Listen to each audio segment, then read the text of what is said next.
in this too.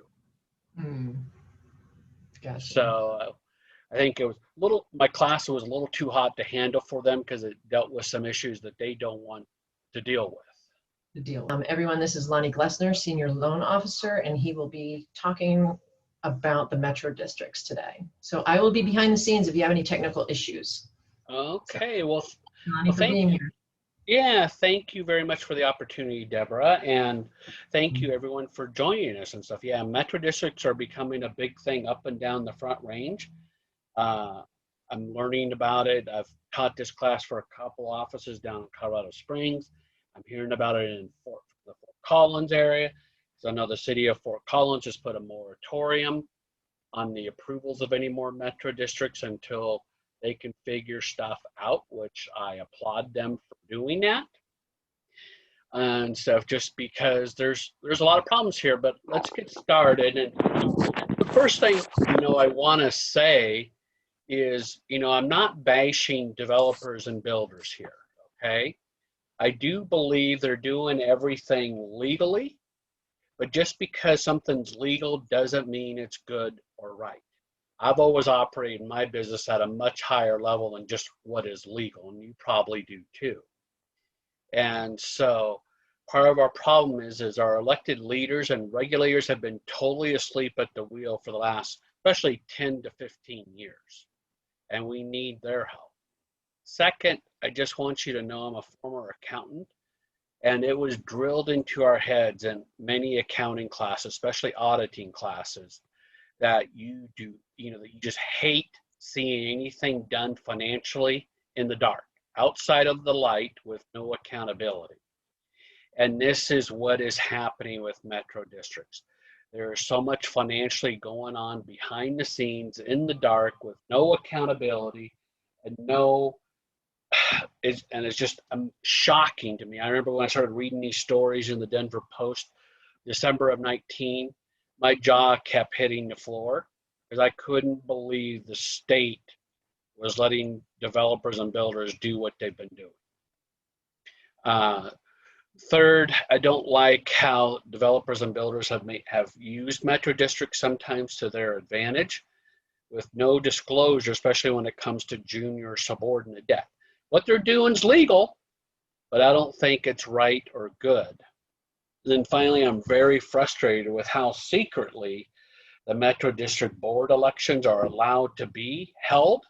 Now, this is not the fault of the developers or builders or the Metro District boards. Once again, this is the fault of our elected leaders and state regulators who, until just recently, have been unwilling to do a damn thing. So let's start off. What is a Metro District? Well, it's basically a quasi-governmental entity that provides the money needed for the infrastructure in a new community. It finances this money, charges taxes, and collects taxes from the future homeowners to pay for the public infrastructure.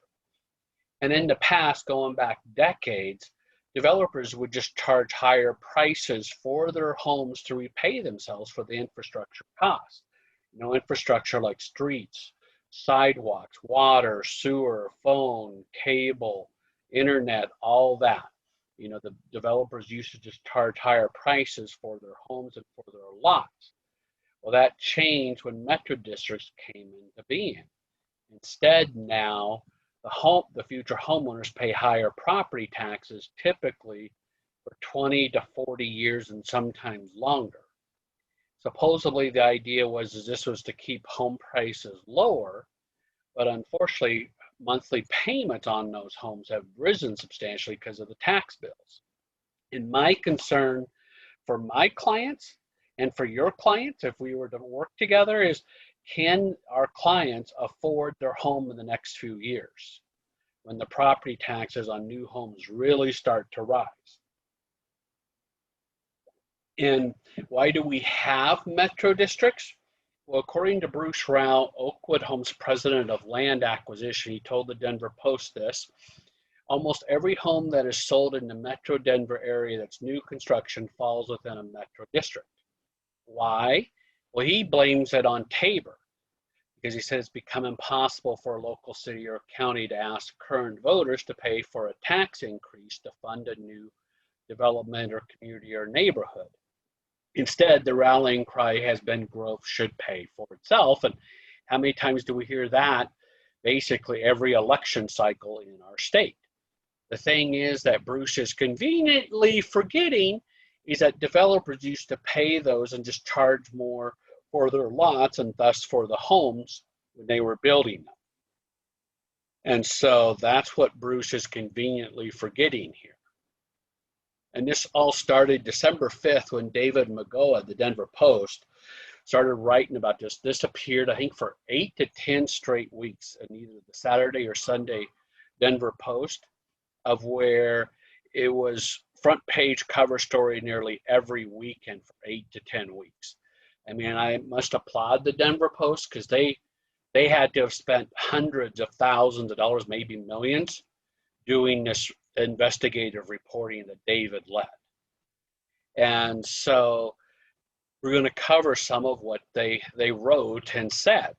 You know, according to them, at this time there were nearly 1,800 metro districts in our state, and this is from them, without oversight from voters, without restrictions on conflicts of interest, and without checks and balances. In fact, Colorado law allows developers to elect themselves to serve on a district's board of directors, and then the board votes to approve millions of dollars in public financing to repay themselves, the developers, for their infrastructure costs. And according to the Denver Post, there has been no evidence that metro districts have actually led to lower home prices. And this financing is paid for by future homeowners by way of higher tax bills for decades to come. And these future homeowners have no say, no input on their tax bills, which goes totally against what Tabor is all about. And know this, on each district's board of directors, it's almost always 5 people, but can be as few as 3 and as many as 7 people. And in the beginning, the district's board of directors are always incredibly close to the developer, could be the developer, their family members, or people that work for them. The Denver Post says that developer-controlled metro districts have authorized debt statewide of over $1 trillion, and I recently read it's now over $2 trillion. The authorized debt is basically their credit card limit that the metro district boards now have. And they're not the ones to repay the debt. So think of if you were to give your teenage kid, if you have one, or a teenage grandkid, a credit card with a $2 trillion limit, what do you think would happen? You think anything good would happen from it? Probably not. And honestly, metro districts have more debt than the state does when you combine them all together. And I know there are several metro districts down here in Douglas County that have each authorized over $20 billion of debt, like Sterling Ranch, which is huge. Each of their 7 metro districts have authorized over $1 billion of debt. And so we'll cover that a little more later too. And why has so much debt been authorized? Well, the Denver Post found is because getting voter approval later for higher taxes as required by Tabor is difficult. So the board of directors goes around that and just says, hey, we're going to allow ourselves or future boards to issue tons of debt. And a lot of times the debt that they're authorizing may be 10 to 20 times beyond what's truly needed. And so basically the board of directors has created the world's largest HELOCs with credit limits sometimes exceeding $1 billion, and often even in smaller metro districts, the credit limit's over $100 million that the board could issue in debt. Next, I just want you to know there's 2 types of issued debt. The first is senior debt. It's typically repaid over 20 to 30 years. 30 years is most common, although I'm starting to see 40-year terms on this. And this senior debt is actually held by insurance companies and pension funds like PARA. And it actually goes through a commercial bond underwriting phase and is sold by bond houses and investment houses. to organizations like insurance companies or pension funds. And it's considered municipal bond debt, so it's tax-free earnings for them. And I go, man, as much as they're paying out, I wish I could have some of that, because they're paying out usually 4 to 6% of tax-free income. And I go, I would love to have some of that, but you and I as consumers are not allowed to own the senior debt.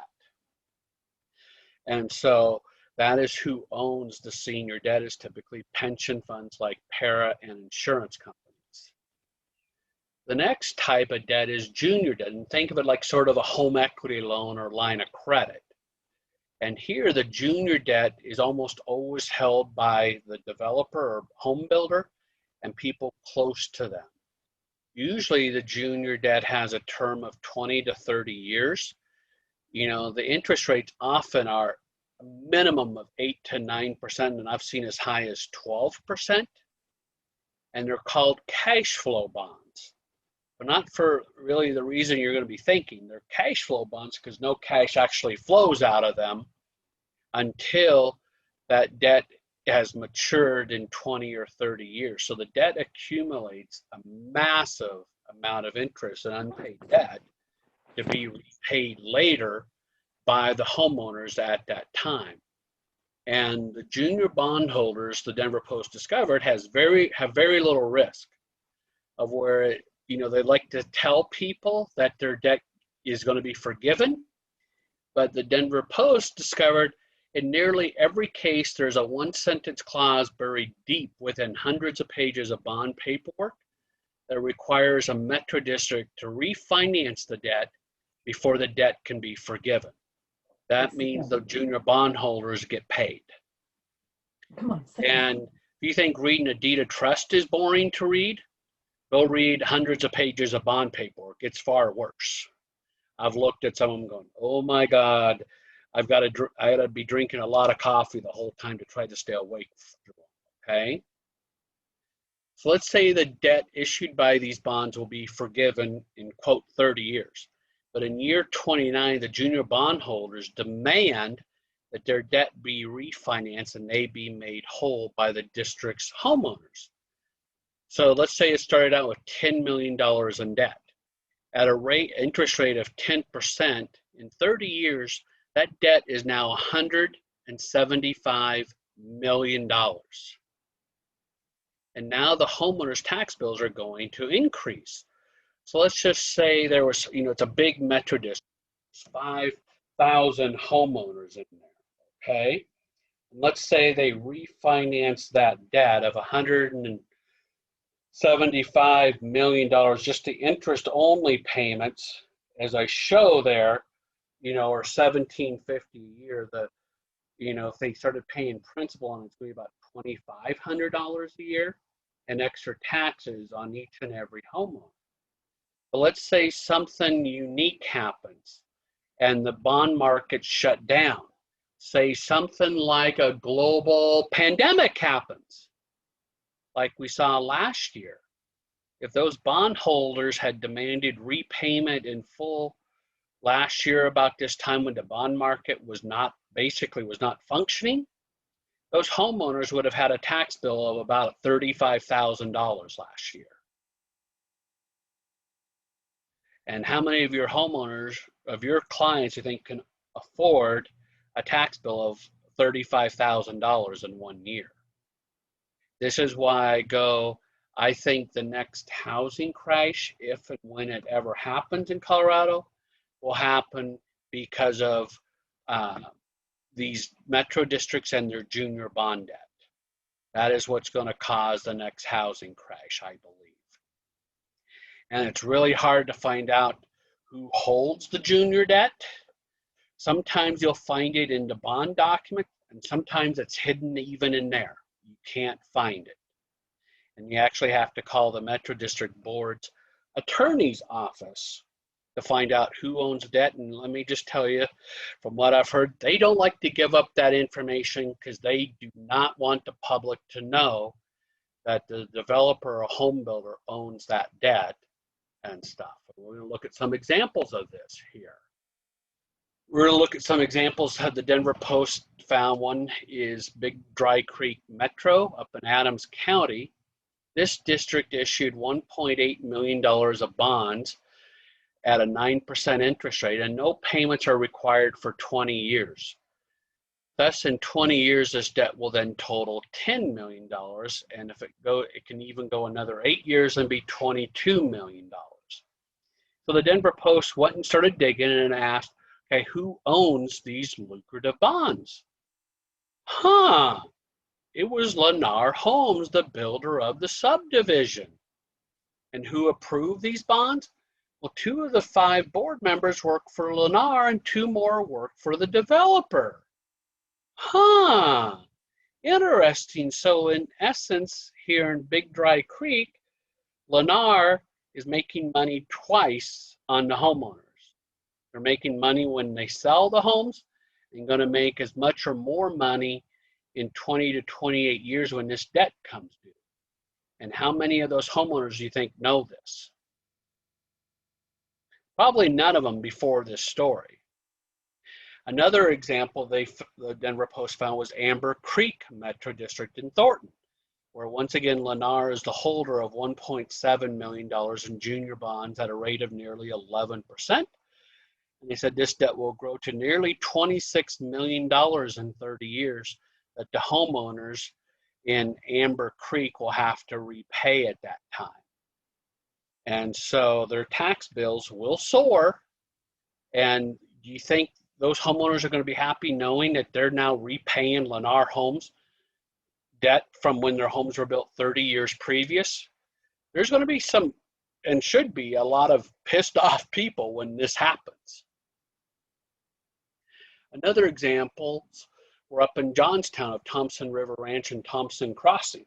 Here, the board of directors issued $24 million in junior bonds in 2006. And so the Denver Post went digging. Who was on the board? They were members of or employees of Oakwood Homes and WR Investments, the developer. And who owns these bonds? Well, it's the Metro District Acquisition Fund 1, which is owned by those people close to Oakwood Homes and WR Investments. So when, this debt, if I remember right, matures in 20 years, it's going to be worth nearly $100 million.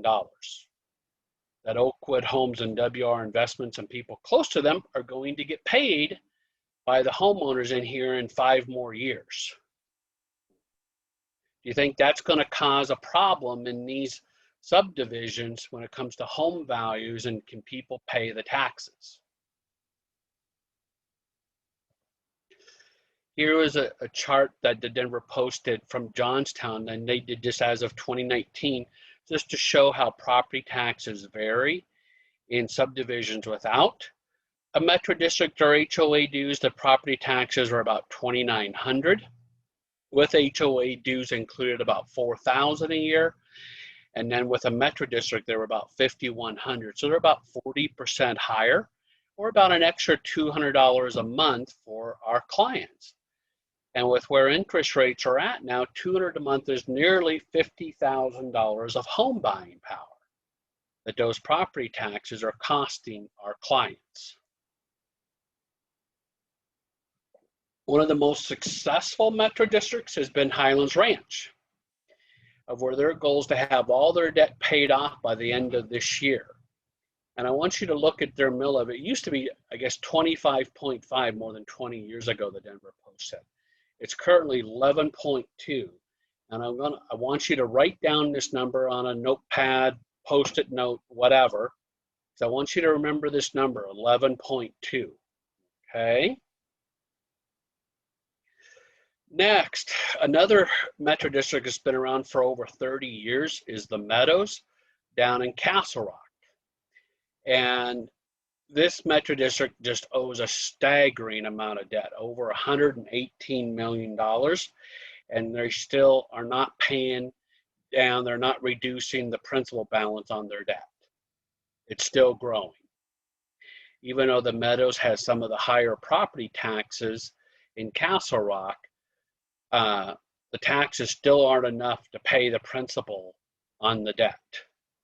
And The Meadows really, really, really concerns me, because what they appear to have is basically a negative amortizing loan that the federal government made illegal in the mortgage world over 10 years ago, for good reason. But that's what's going on right now in the Meadows in Castle Rock and the homeowners don't know this. And there's going to be a reckoning probably before the end of this decade, from what I've researched and been able to read and stuff, that I would not want to own a home in the Meadows, 5-6 years from now. A couple great quotes I really loved from the Denver Post. One was from Charles Wolfesberger, an accountant who helps manage several districts. He said, in many cases, this junior debt simply keeps growing. Unknown to the homeowners are required to pay it. It simply never stops. Sue Maxwell, an attorney, said those people living there are obligated to pay that levy forever. Here's another chart from the Denver Post showing just a sampling of different metro districts in Arapahoe County. What they went and looked at, okay, you have a metro district's assessed value, which is sort of their assets, and then their total amount of debt. You look at Copperleaf number 3 in Southeast Aurora, they have 2.5 times as much debt as they do assessed value of their homes. That's one of the reasons why the property taxes are so high. They're pushing almost 1.5% a year in Copperleaf right now. So if your home is worth $600,000 down there, which is pretty common now, your tax bills are about $9,000 a year in Copperleaf. Then you look at all these other subdivisions in Arapahoe County, and even like I've had a couple clients recently buy homes in the Conservatory, and still there the property taxes are just shy of 1% of the value of the home. So they're pretty dang expensive, property taxes. So what can the state do? Well, the cities and counties, I think, should consider not approving any more metro districts until the state can step in to do more to effectively monitor these districts, which is what the city of Fort Collins has chosen to do. I think the state needs to limit for how many years the developer or builders can appoint or, quote, elect members to the board of directors, and then when homeowners can control the metro district or master district. Just like in condo communities or townhome communities that are built, the HOA gets turned over to the homeowners at a certain point of time. I think it's 75 or 80% of the units have been sold. This needs to happen in metro districts too. Third, the state needs to require fair and open elections. I think the state needs to place credit limits on how much debt can ever be authorized. The state needs to absolutely end the issuance of junior bonds. And if they don't do that, they need to publicly expose who owns the debt, especially the junior bonds. Next, as a former accountant, I would love to see the state treasurer's office, do an audit on all the junior bond debt, because I want to make sure that the debt was actually used, the proceeds were used to build infrastructure. And I've always wanted to know, why the heck do we even have junior debt? If the commercial bond market is repaying the developers for all the public infrastructure, why is there junior bond debt at all? The only good, and I say in quotes, good reason I can come up with is the developer or builder went over budget. And let's just say the bond market was willing to pay him $10 million for the infrastructure, but it cost him $12 million. And so the developer or builder issued junior debt of $2 million. So then we're basically encouraging developers and builders to go over budget. And that's that's something that we should encourage to happen, but I feel like that's what is happening right now.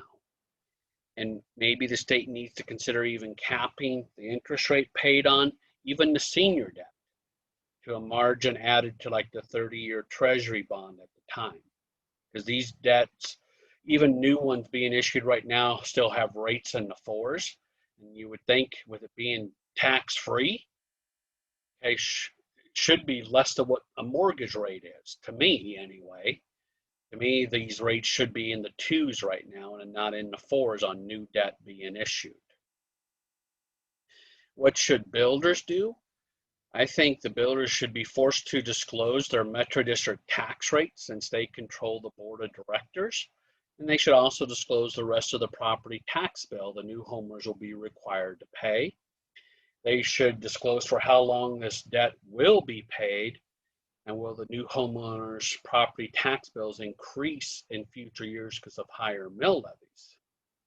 So one of the things I'm seeing now is sometimes even the senior debt may have a term of like 40 years, but it may have interest-only payments for the first 5, 7, or 10 years. So after that time period, the homeowners' tax assessments, their mill levies, their tax bills are going to rise because they got to repay the principal. I've even seen some with senior debt where it's basically a negative amortizing loan. And that's going to cause the homeowner's tax bills to increase substantially in the near future. I think builders should disclose, the developers and builders should disclose how much debt has been authorized and how much debt has already been issued. I think this would hopefully scare the crap out of homeowners looking to buy a new home if they knew, like say in Sterling Ranch, that in each of those metro districts over $1 billion worth of debt could be issued on them. This should also include the mill levy needed to repay all this debt, and the builders need to provide what they, what the average tax bill will be or what the tax bill will be on their homes, both now and in the near future, especially when the mill levies may have to increase substantially to repay the debt. What should DORA and the Real Estate Commission do? I really believe there needs to be a separate property disclosure for every home sold in Colorado that is in a special metro district. And I'm thinking of this sort of like the seller's property disclosure that's given to them, usually a couple, 3 days after they're under contract. I would do the same thing here. But for this disclosure to be effective and to contain enough information to inform home buyers and to hopefully protect them and achieve long-term affordable home ownership, we need to disclose how much the tax bills are to the metro district and for how long. Can the tax bill be raised and by how much and for how long?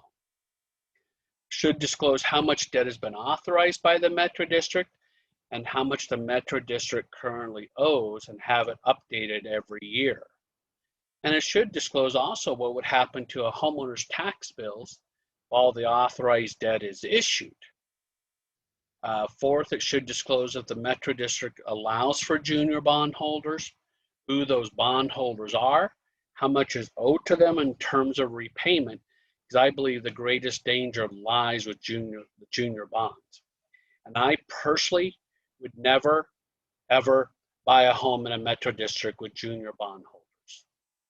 There's just too much that's been in the dark, and the junior bonds scare the crap out of me.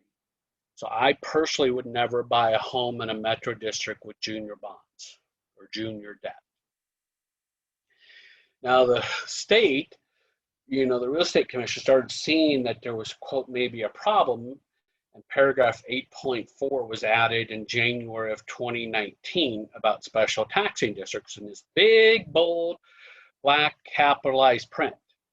But how many of our clients have ever read this or asked questions about it? And, I wish I was teaching this class in person, because I would ask you right now, how many of you have ever read this paragraph? Because I would bet there'd be very, very, very few, if any, hands that would go up. So the state started to realize there's a potential problem. But this just is just the crack of the surface. We need to go much deeper to provide a lot more information to people. What should home buyers do? I would say if they're looking to buy a brand new home, they need to review the DOLA website that we'll review together here shortly to learn more before they write a contract and give the builder earnest money. And so I would instruct your buyers to do this before you take them out to look at new homes. Because what often happens with them, they see this bright, shiny object of a new home and they want to write a contract. Now they've fallen in love with this new home and want to buy it. This is why they need to do this research before you take them out. For buyers of existing homes that are in a metro district, they can do this research either before or writing a contract. I'd prefer before, especially knowing how dang difficult it is to get clients under contract. Another thing, they need to tell their lender if they're considering buying a new home or a newer home. This is why I've, for many years, have been asking every one of my clients, hey, if your realtor found you the perfect home, what would it look like and where would it be? Because I want to know if they're buying a home in a newer community, because that's going to impact how much home they can afford. Like I work a lot, I have hundreds of clients in Douglas County. And so I know if they tell me, we're just thinking Douglas County somewhere. Okay, well in Highlands Ranch, the property taxes are lower. In Highlands Ranch, you might be able to, you could probably afford a $600,000 home with what you want your payment to be. But if you go to the Meadows or Meridian or Parker, where there's a lot of newer homes or brand new construction, I may have to drop your price to $525 to $550. And I guarantee you, none of our clients ever think about how the taxes impact their monthly payment. I am opening up whole new worlds for our clients when I do that, because they don't know how the tax payments do impact the price of the home they can afford and be approved for. One of the things I wanted to do is I wanted to go sort of find out, okay, what does public infrastructure cost and how does it compare? So I live in South Jeffco near the Ken Carroll Ranch in Ken Carroll Valley. And a few years ago, Foothills Parks and Rec was selling off some of their land because it needed money. So here they sold this land and it was bought by Century Communities, and they created Mountain's Edge Metro District. They built 82 homes. And it just shows you how much debt was authorized, how much debt was issued. And I just go, okay, they issued, oh gosh, what was it, about $3.3 million worth of debt. That came up to an infrastructure cost of about $39,000 a home. And in Mountain's Edge, it's a small metro district, small subdivision. So this infrastructure was basically streets, sidewalks, water, sewer, cable, internet, you know, the very basics. There isn't a clubhouse, there isn't a pool or anything else fancy in Mountain's Edge. And so then you go into some of these newer, far bigger metro districts, and I bet the infrastructure cost is in the six figures. And what I worry about is in the metro districts, they're going to take decades to build. You look at like Sterling Ranch, they've now issued $1 billion of debt, all of their metro districts. And like just in metro district number 2, they issued over $27 million in junior bond debt at 7% about 18 months ago. And to me, homeowners in some of these huge metro districts that are going to take decades to build out have a lot more risk because there's a lot more time for the money to be spent. So that's one of my concerns with some of these huge new metro districts where thousands upon thousands of homes are being built, is our clients have more risk. So what should homeowners do if they already own a home in a metro district? Well, they need to get involved and run for election on their metro district board. And it's easy for them to do so. They just know about it. They can nominate themselves or others for the board, right? You know, they got to nominate themselves by the end of February, and the elections are held. So I think it's the first Tuesday of May currently in even numbered years. And so they just got to nominate themselves and run, you know, for the election. Okay, that's all they have to do. But the problem is no one knows that there's a metro district, that there's a board that runs the metro district, and that there's elections for that board. So we're going to cover that here shortly. Here is the DOLA website.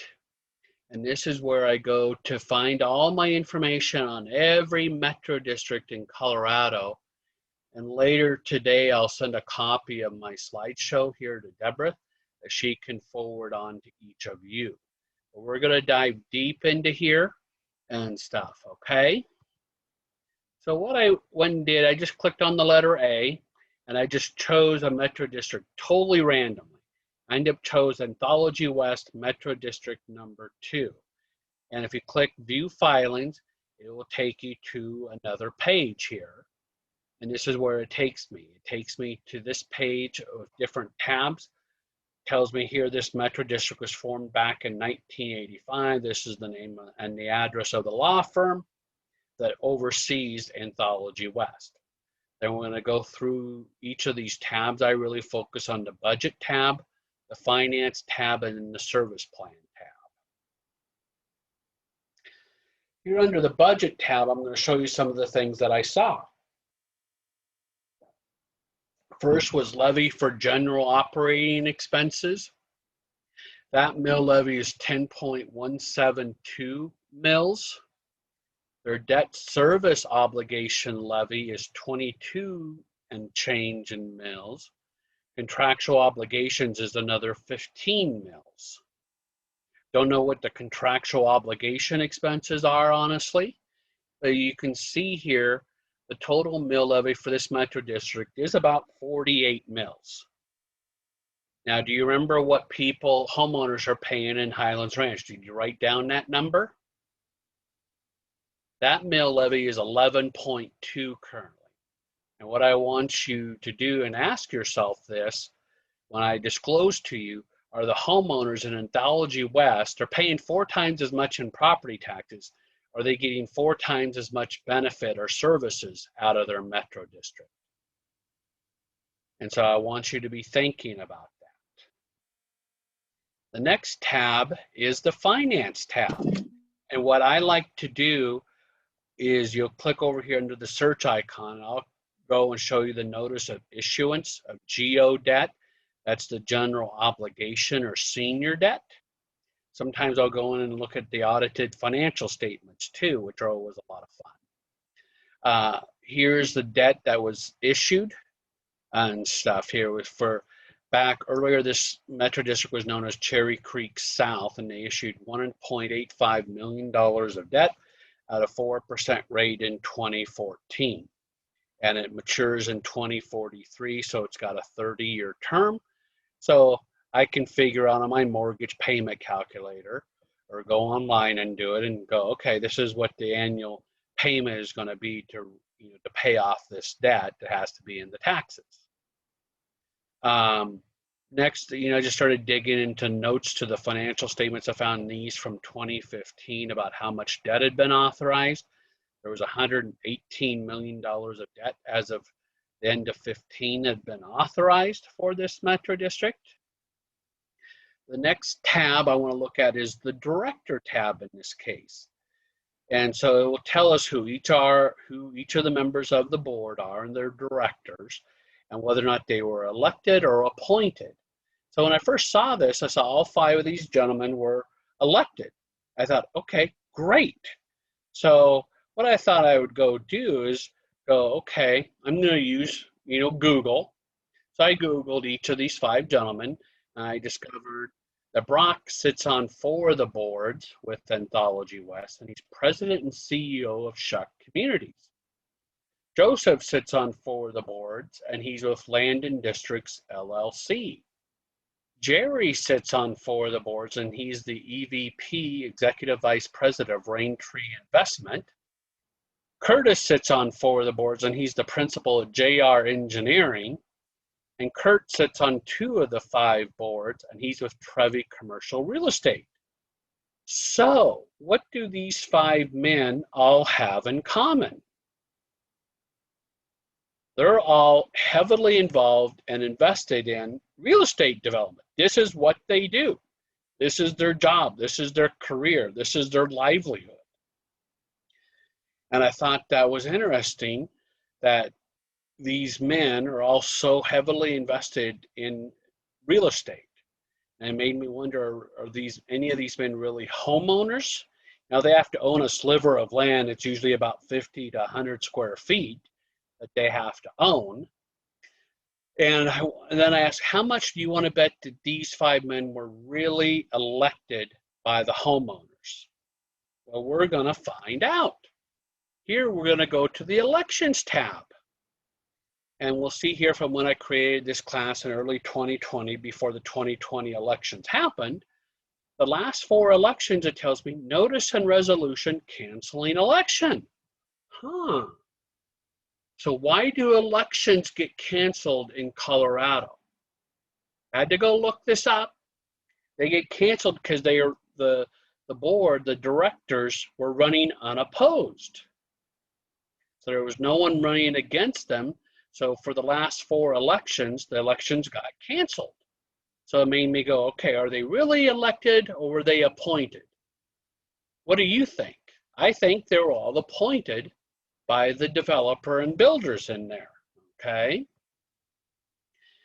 And then we talk about with the elections, how are homeowners notified of elections? Well, this is all the state requires. They have to post a notice, a written notice somewhere in the community, typically on a light pole. How many people read the notices on a light pole? Second, the board must post a 3-line classified ad about the notice of election in the local weekly newspaper. A, how many people get their local weekly newspaper? B, how many read it? C, how many ever look at the classified ads? You know, so how many homeowners do you think actually see this notice? And the answer is really probably less than a handful, less than 5 people, I bet, ever even know of it. And I think every homeowner should be notified by mail and email of upcoming elections, because aren't our elections supposed to be fair and open? And right now with metro districts, they are not. They're very hidden. That's not the fault of the metro districts boards. This is the fault of our state legislature. Here under the maps and boundaries tab, they have to make updates if anything changes. And so what I wanted to discover, because I didn't know where Anthology West was in the very beginning, so when I went and clicked on the view icon, I discovered this metro district includes Stroh Ranch and Parker. And I go, okay, back to my question earlier, are residents or homeowners of Stroh Ranch receiving 4 times as much benefit as homeowners in Highlands Ranch? Because their property tax bills from their metro district are 4 times as high. And I think we would all say that these homeowners in Stroh Ranch are getting a bad end of the deal. The next tab I want to expose to you is just a service plan tab. Every year, the board, it's usually done by their CPA firm or maybe the law firm, they have to issue an annual report on the service plan. And it gets turned into the local city or county. As far as I know, that report is never read or audited or anything by the local city or county. It just gets posted to this website. But you can find out a lot of information about the debt, the budgets and stuff for each and every metro district. So it's a very valuable tab to go look at. Like here for Anthology West in this one, they were showing that there was just $110 million of debt that had been authorized as of May 3rd, 2016. And you'll see the notice, the contacts tab and stuff of how you can get more information. And I always love it when, usually when someone tells you they're being transparent about notice to elections, that's usually because they're not really being transparent, in my opinion. Sort of an oxymoron here, but they're at least doing what's legally required of them. Of course, what's legally required of them by the state legislature is basically worthless. And you can find out who's on the board of directors here, when the elections are, and even what the current mill levy is for that metro district. I'm going to show you Amber Creek, their finance tab, because I wanted to show you a couple things, like notice of issuance of debt, and then some other things here real quick. So here we can see in Amber Creek up in Adams County, they have authorized over $67 million worth of debt. That is how much debt the board, as of 2013, authorized for themselves to issue.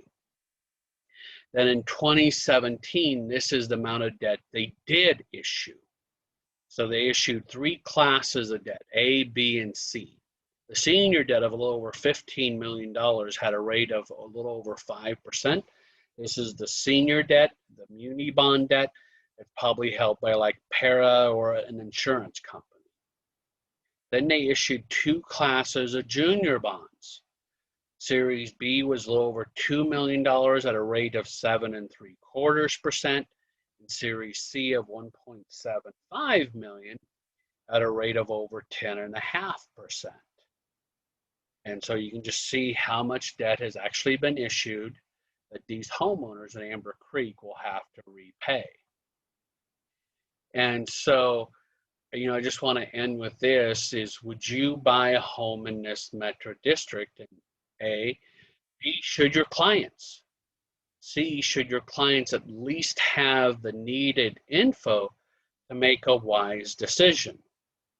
And one thing I want to tell you, how to find out if a specific home is in a metro district. If it's an existing home, it's real easy to find. You just go to the county treasurer's tax page, input the address in, and click the tax certificate or tax summary tab, and it will come up and show you who are all the taxing entities and what the mill levy is for each of those entities.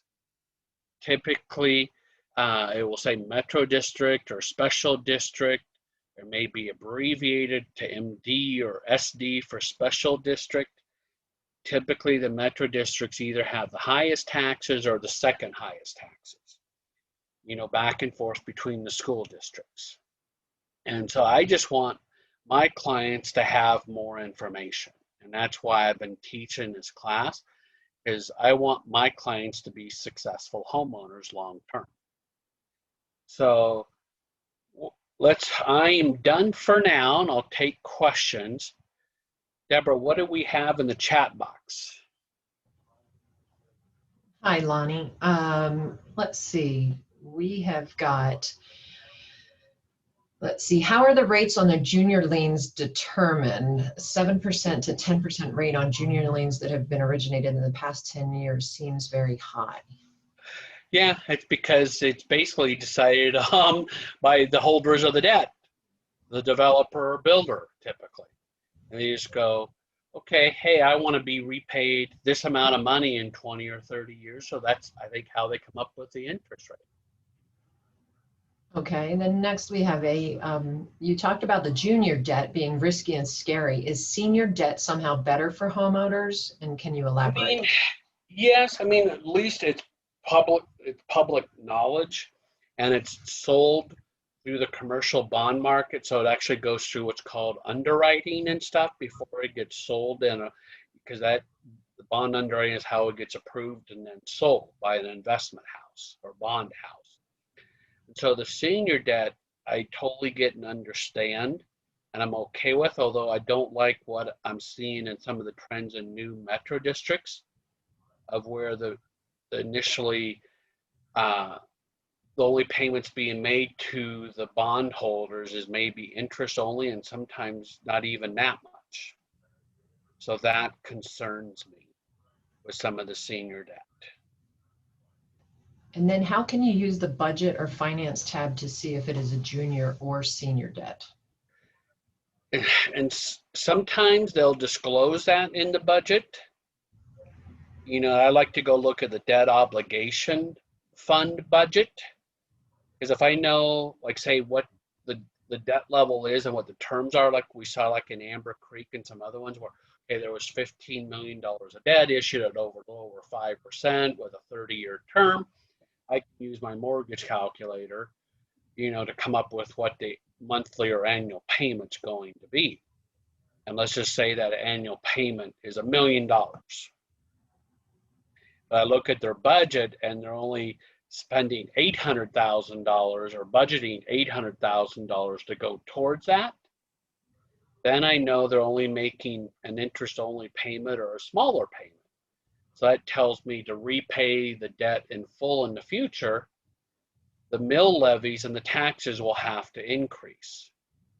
I want to see that they're paying at least the principal, and hopefully even making extra payments. Like I've seen this in one metro district called Crystal Valley Ranch, one of them that's run by Richmond American, because I had a veteran buying a home down there last fall.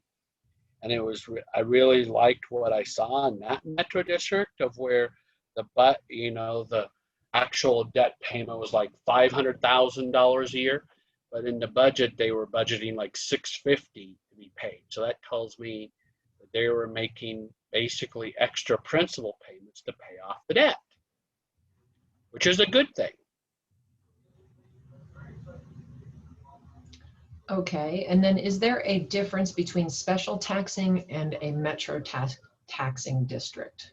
It's just a different word to describe them. They're one and the same. One and the same, okay. And then can you repeat what you said about how to determine all the taxed entities on a piece of property? Okay. Go to the county treasurer's page, click for tax bill, and the county treasurer will show if you click tax cert or tax bill or summary of tax bill, something. Each county labels it a little differently. But you'll see who all the taxing entities are. You have police, fire, library, water, maybe sewer. You'll have schools or education. And if there's a metro district, it will say usually the name of the metro district and then MD or SD for special district. And that's how you'll find out. Then you'll go to the DOLA website to learn more about that metro district. Okay, so which leads into the next question about the DOLA website. How do you access or view the records? They can only see the file documents. That is correct. That's all we get to see are the file documents. But there's a lot there that we can find. My frustration has always been is I can't always find out who owns the junior debt. The senior debt, I don't care as much about who owns it, because I know it has to be owned by a huge public corporation like Para or different insurance companies. So the senior debt, I don't care as much of who owns it because I know how that is sold and it's very above board. But I'm concerned about the junior bond debt and who owns it, and that sometimes you cannot find on the DOLA website. Okay. And then is it true that Longmont does not allow metro taxing districts?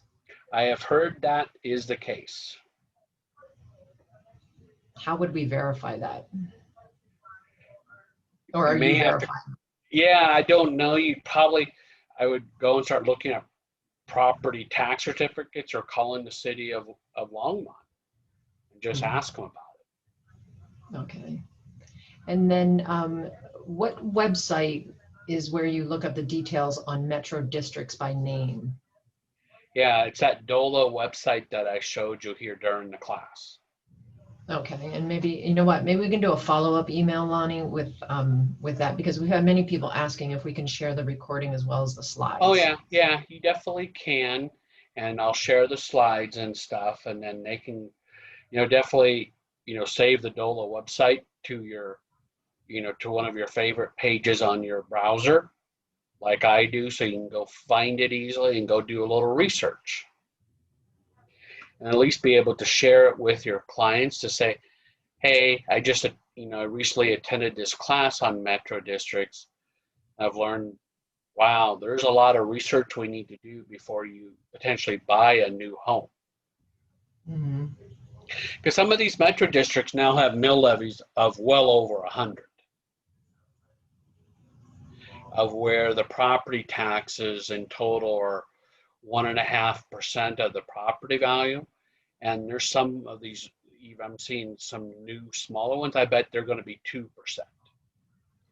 But you look like, say, Reunion in Commerce City, their property taxes are running right about 1.5% of the value of the home now. Okay. And then can we ask title or our client's lender to see if the home is in a metro district? Yeah, but you can do it yourself too by going to the county treasurer's tax page for that property. Now, if it's a brand new home, you're going to have to, that information might be on, the builder's website, but you may have to ask the builder's sales reps, and you may have to press them because they may not know. Okay. Because the name of the subdivision doesn't mean that's the name of the metro district. Which leads into the next question and said, what does it mean when a metro district is not listed? I am specifically looking at Mallard Ridge in Johnstown. Yeah, and I don't know. It may not be a metro district then if it's not listed on the DOLA website. Either that or it's got a different legal name. Mm-hmm. So you may want to Google Mallard Ridge and it may very well have a different name. Or maybe that was its new name and it was previously under a different name that you'll find on the DOLA website. And how can we as realtors help battle the deep pocket builders that are trying to stop the reform bill? Yeah, I think what we got to do is just be communicating, with your local association and your board of directors at BAR, and getting the word out through them. And that's why I've been teaching this class. Like I've been a member of the South Metro Denver Realtor Association for 21 years. So I've had dozens of board members and leaders from there attend this class. Some of them that are at the state level, some of them at the national level. And so I've just have told them, I need you, to do this through CAR, but also through, DORA and the Real Estate Commission. They just need to hear our voices. And like say with the legislature, you need to contact your own state legislature, both your House member and Senate member, and tell them to do something to protect people. Because I think the next, potential housing crash in Colorado, it won't be as widespread as the last one, but it will happen in some of these metro districts, almost for sure. And so you start looking at some of these metro districts like the Meadows and Castle Rock that has 6,000 homes right now, expected to grow to like 9,000. If it were to go under, or go insolvent, that's going to impact thousands of families and stuff and many neighborhoods in the entire cities of Castle Rock and probably in the entire area of Douglas County. And so just each of us have to be involved and speak up. Okay. Well, okay. Wait, here's the next one. What's the best way to calculate or give our clients an estimate of what they can expect to pay monthly? I have a client whose taxes fluctuate monthly. They shouldn't fluctuate at all. That is bizarre to me. Because the tax bill should be, we just, as a lender and title companies, we always take the annual tax bill and divide it by 12. To determine this, you got to go and look at what the mill levies are and stuff at the county treasurer's tax page. If it's new construction, then you got to go and look up the metro district information because they may have 3 or 4 different sets of mill levies. One's for debt obligation, usually operating expenses, and sometimes other expenses. And you just got to look up each mill levy, total them up, and calculate the tax payment that way. Because you take let's just say on a new home, the value of the new home when it's completed, let's just say $500,000. Times the residential tax assessment rate, which is now fixed at 7.15%, to come up to quote your assessed value and multiply that out by the mill levy to get your tax bill.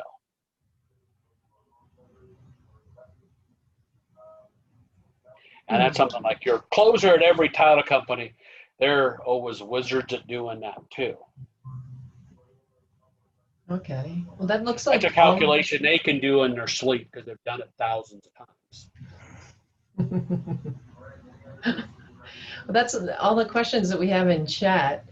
Does anybody else have any questions here? And you can certainly unmute yourself and ask live if you prefer. Yep, just click Alt-A to unmute yourself. Lonnie, you are a wealth of information. Thank you so much. Well, you are welcome. Yeah, I love teaching this class, and I write about it quite often. I write a weekly newsletter for realtors. I have over 1,000 subscribers now. It usually comes out every Tuesday, and then some weeks like this week, I did another one today with the real estate report, because I'm on the real estate stats committee at Smedra. I'm one of the stats geeks and have been for many, many years. And so I write about our real estate market all the time, at least the Metro Denver market. I don't know as much about the Boulder market. I will just be totally honest there. Mm-hmm. Well, we'll have to put together a follow-up letter, so we'll get everybody the slides and then the recording as well. Yeah, and if they want to, subscribe to my weekly newsletter, I send it out through Constant Contact. You can just text me or email me and my info here on the screen. Okay, great. Thank you so much. Thank you, everyone, for joining us today. Yeah, and thank you, Deborah, for the opportunity.